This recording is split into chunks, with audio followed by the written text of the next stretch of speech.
Continuamos con el capítulo 1, las invariantes en las estructuras parentales. Continuamos con el párrafo 13.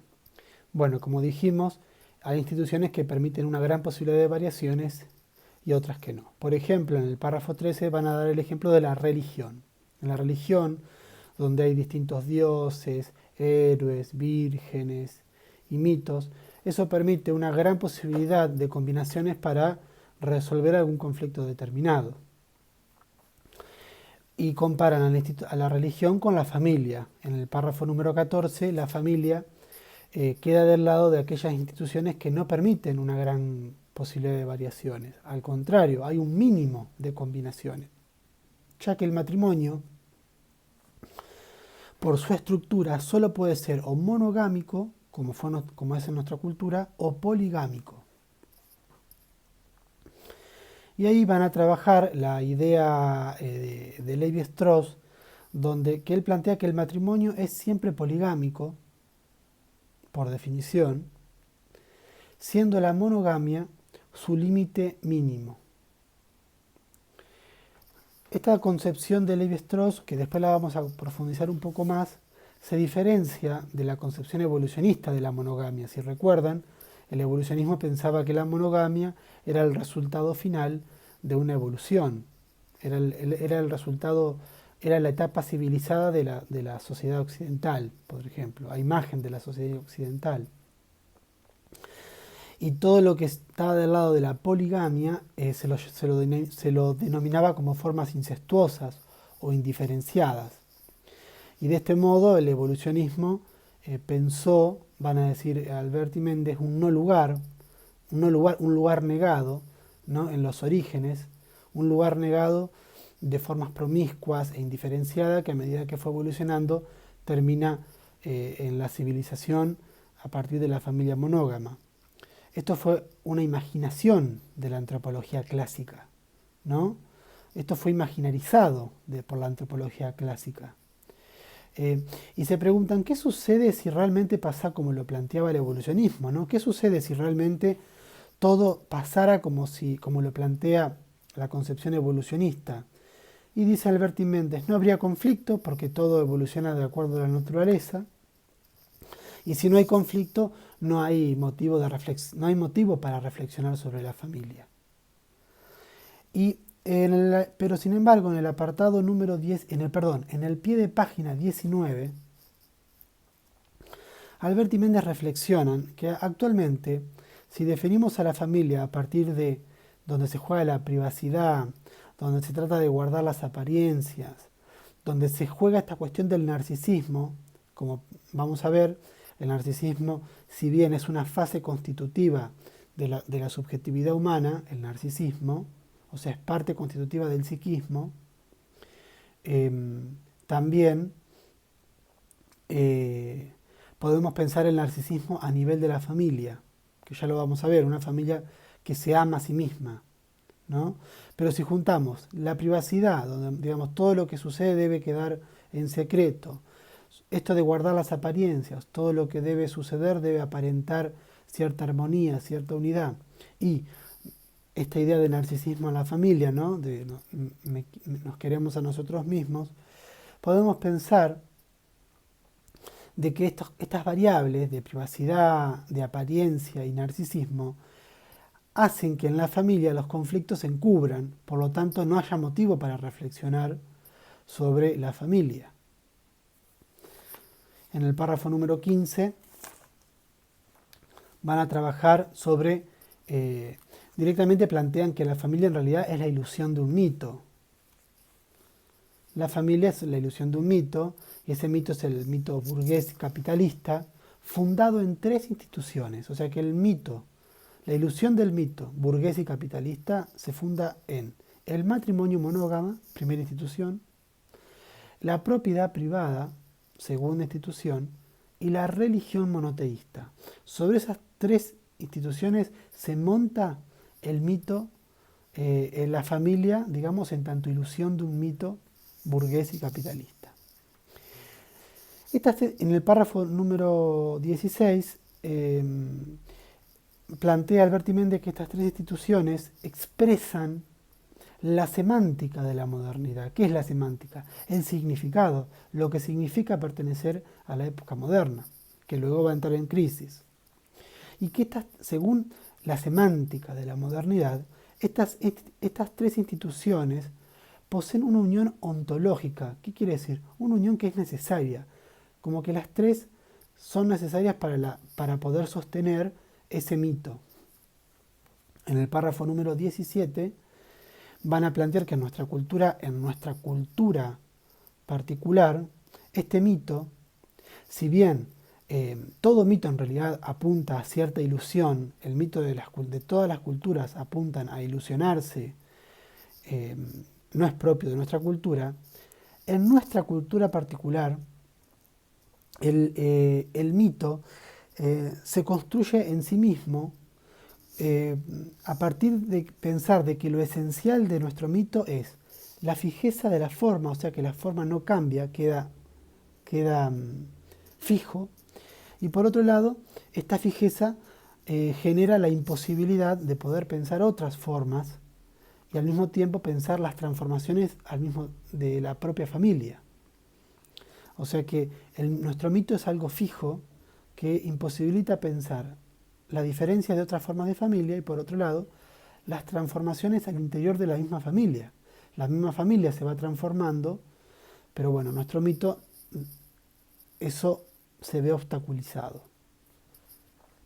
Bien, en el párrafo número 18 de la página 25, Alberti Méndez profundiza en esta transformación que se ve imposibilitada en nuestra cultura, que entonces, si se ve imposibilitada que la familia vaya transformándose, toda transformación va a ser vista como algo patológico, o sea, como algo del orden del sufrimiento, ¿sí? Y que va a reclamar esta patología la restitución, o sea, que se vuelva a restituir, que se vuelva a reconstruir la forma consagrada, o sea, la forma monógama que según nuestro mito capitalista nos exige. Y por otro lado, las transformaciones de la familia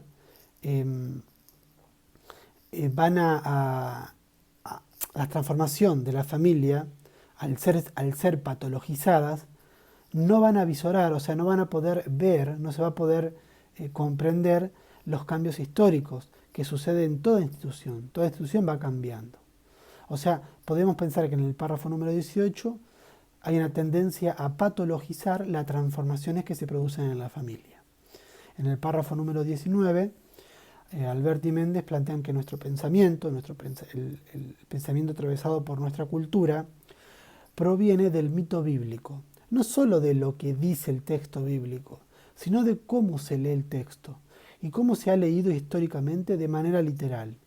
Es decir, y van a poner el ejemplo, que los europeos no podían comprender, los occidentales mejor dicho, no podían comprender la metáfora de la creación del mundo en 7 días, cuando en realidad se lo intentaba leer de manera literal y no podían comprender que metafóricamente lo que está indicando la creación del mundo en 7 días es el concepto de no eternidad, es decir, que la Tierra no es eterna. Hubo un momento en que se creó. Y esta concepción de la Tierra como no eterna se puede analizar en los distintos mitos de distintas culturas. En el párrafo número 20, disculpen, en el párrafo número 20, bueno, justamente esta lectura literal que venimos arrastrando de la perspectiva occidental genera una imposibilidad de metaforizar, lo cual esta imposibilidad de metaforizar consolida este fijismo actual que imposibilita las transformaciones o que hace que patologice las transformaciones en la familia. En el párrafo número 21, Alberti y Méndez van a hablar de los contramitos. O sea que frente a un mito se produce un contramito, donde se afirma negando el otro polo, ¿no? Niega la contradicción que puede haber con el otro mito, ¿sí? Y van a poner el ejemplo de la poligamia. ¿Cómo? Podemos pensar que la monogamia sería un contramito que niega la contradicción, que niega la existencia de la poligamia. Levi-Strauss va a plantear, a diferencia del evolucionismo y el funcionalismo, que la monogamia y la poligamia no son términos aislables, es decir, que hay una relación ontológica necesaria entre la poligamia y la monogamia. Históricamente se tiende a pensar que la poligamia, desde el punto de vista evolucionista, es algo primitivo, promiscuo e indiferenciado. Bueno, fíjense que desde la perspectiva estructuralista no se puede pensar a la monogamia sin la poligamia. Y va a definir Levi-Strauss a la monogamia como el límite mínimo de la poligamia, ¿no? O sea que la monogamia marca un límite, porque menos de dos no se podría formar sin dos elementos el matrimonio. Entonces, la monogamia sería el límite mínimo a la poligamia. ¿Y cómo queda definida la poligamia desde la perspectiva estructuralista? La poligamia, ¿por qué partimos de la poligamia? Porque la poligamia nos marca, nos señala la imposibilidad de encontrar a la persona deseada. Uno no nace ya encontrando a la persona que desea, sino que parte de un número, de un conjunto de personas, y luego, a partir de la elección, una persona va a encontrar a la otra persona deseada. Pero partimos de un conjunto de variaciones, de posibilidades. Y que nuestra cultura pone un límite a esa poligamia. La cultura de uno elige a la persona amada, pero porque esa persona amada pertenece a una cultura. Y eso hace que la poligamia se vea limitada a partir de la cultura en su número. En el párrafo número 22 van a plantear Alberti Méndez que nuestra cultura desconoce la diferencia entre monogamia y poligamia y tiende a pensar que la poligamia es del orden del pecado, que es algo no natural, o sea, desnaturalizado, que la poligamia está vinculada a la locura. Y estas son maneras violentas, ¿sí?, de estigmatizar a la poligamia, ya que existiría la forma verdadera que sería la monogamia, ¿no?, ese contramito. Por lo tanto, podemos definir, vamos a profundizar en el párrafo 23, qué entendemos por poligamia, ¿no? La poligamia sería un hombre que hace un lazo matrimonial con varias mujeres, o una mujer que hace un lazo matrimonial con varios hombres. Al primero lo vamos a llamar poliginia, un hombre y varias mujeres, y al segundo ejemplo le vamos a llamar poliandría, una mujer con varios hombres. Entonces, Alberti y Méndez reflexionan y dicen que la forma matrimonial, o sea, poligamia o monogamia, son efectos de la organización social y de las distintas transformaciones históricas. O sea que uno depende de la transformación y la época y la sociedad. Una sociedad va a funcionar a partir de un matrimonio monógamo o a partir de un matrimonio polígamo. O las distintas transformaciones van a posibilitar que en una sociedad monógama se pueda dar un matrimonio polígamo. Bien, luego en el párrafo 23 van a señalar, y para finalizar este video, van a plantear un dato estadístico, ¿no?, que en general en las culturas hay una igualdad entre cantidad de hombres y mujeres, que hay como una diferencia de un 10% que está vinculado a la circulación de la mujer en la sociedad, para que no se acumule al interior de una familia y que la mujer no quede encerrada en la familia, sino que pueda circular por la sociedad. Esto hace a la diferencia del 10%. Es un dato estadístico que da cuenta del modo de funcionamiento social. Bueno, seguimos en el próximo video.